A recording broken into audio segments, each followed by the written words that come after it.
Any guesses what we're in right now? We are in an almond orchard that is interplanted with a wheat crop that we are going to cut and bale. So these almond trees are 2 years old, and the grower planted a 15-foot strip of beardless wheat.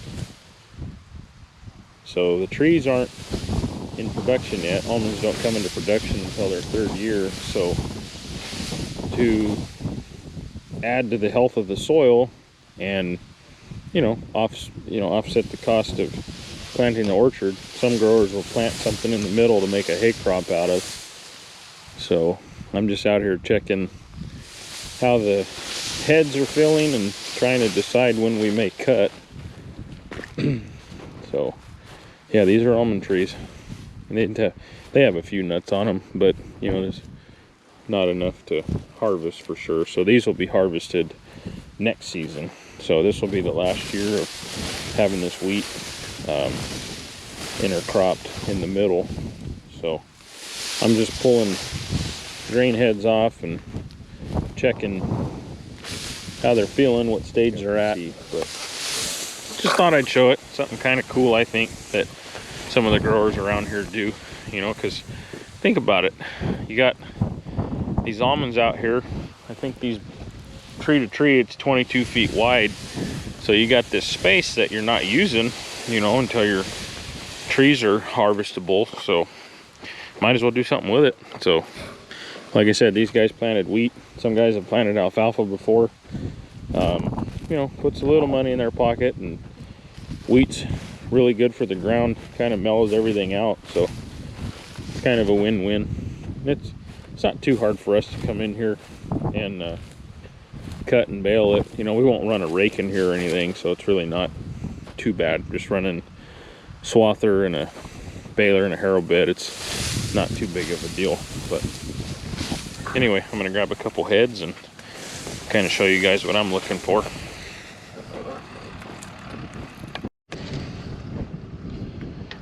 So like I said, I'm out here checking how these grain heads are filling. So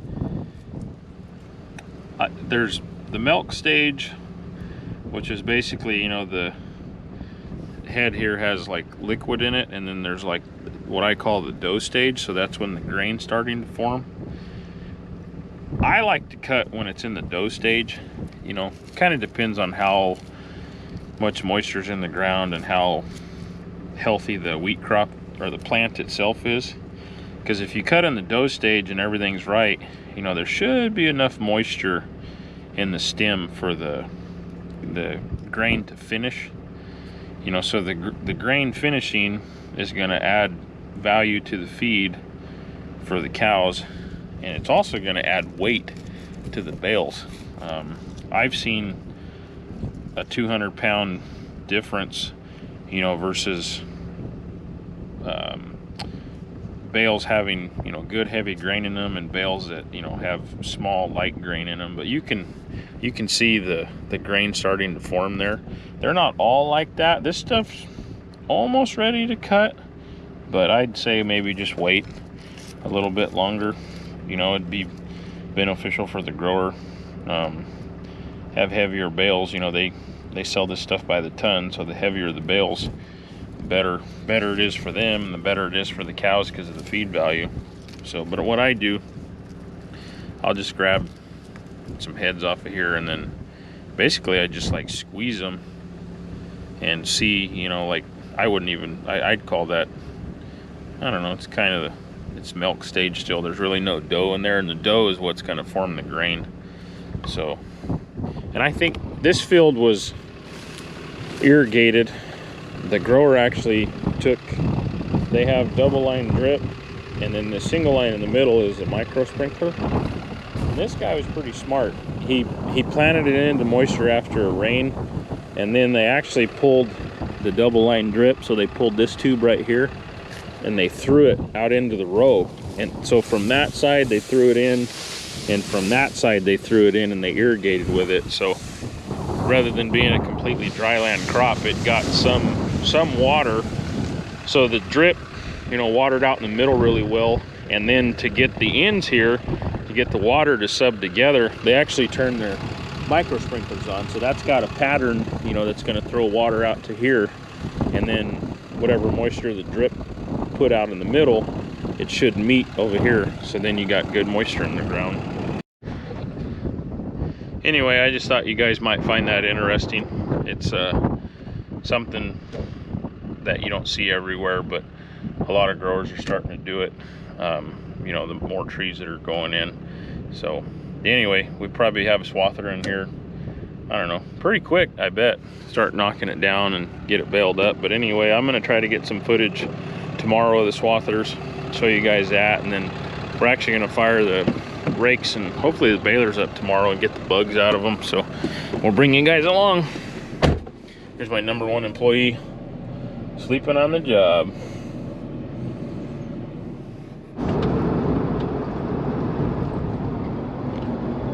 We're on our way out to the field. We've got a couple fields baled up the last couple nights, and no, I haven't filmed them yet. Just been a little hectic, you know, getting started, trying to get the bugs out of everything. So just kind of get in the zone of wanting to get things going and forget to get the camera out. So, but anyway, we're gonna go out and watch the retriever and the harrow bed haul for a little while. So let's go.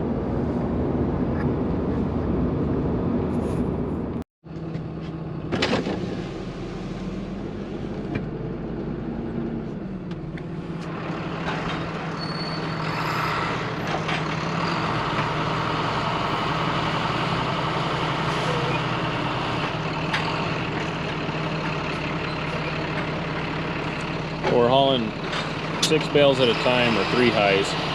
We usually haul 4 highs, but first cutting, sometimes the fields are soft from sitting over winter, and the hay might be a little soft too. So just to keep from packing things or things getting mushy, we just haul 6 high.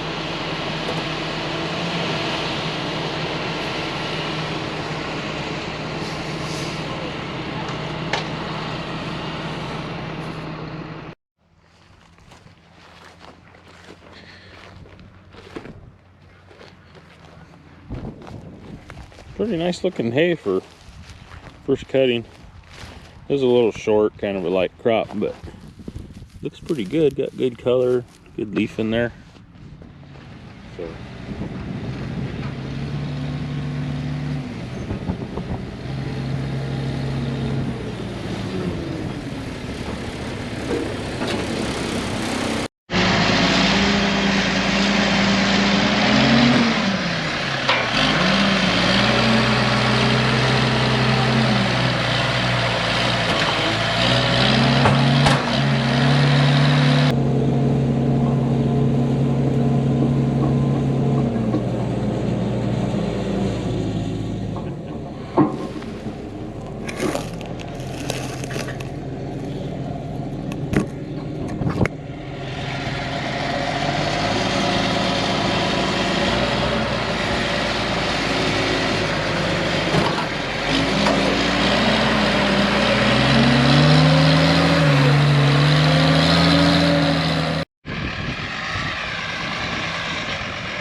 So he's dropping them for the retriever. The retriever comes and gets them so he can stay out in the field and keep hauling.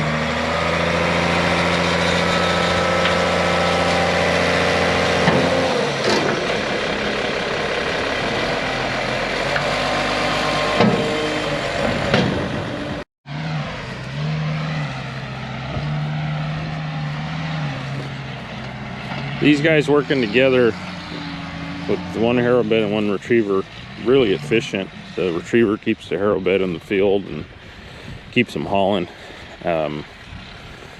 Just keeps wear and tear off of the harrow bed from having to run to the yard. So these guys, when they're you know, having easy haul and a lot of bales to pick up, they can do over 100 loads in a day. So that's, you know, normal stacks, that's 800 bales a day. I mean, they can do a little bit more than that, just depending.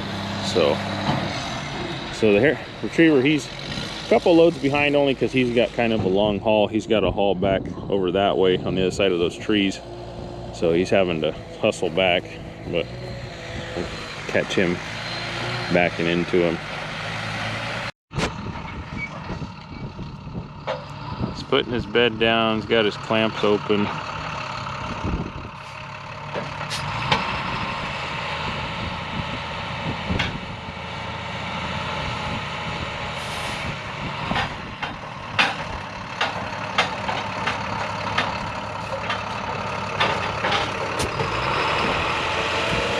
Bed straight up, scoop it up,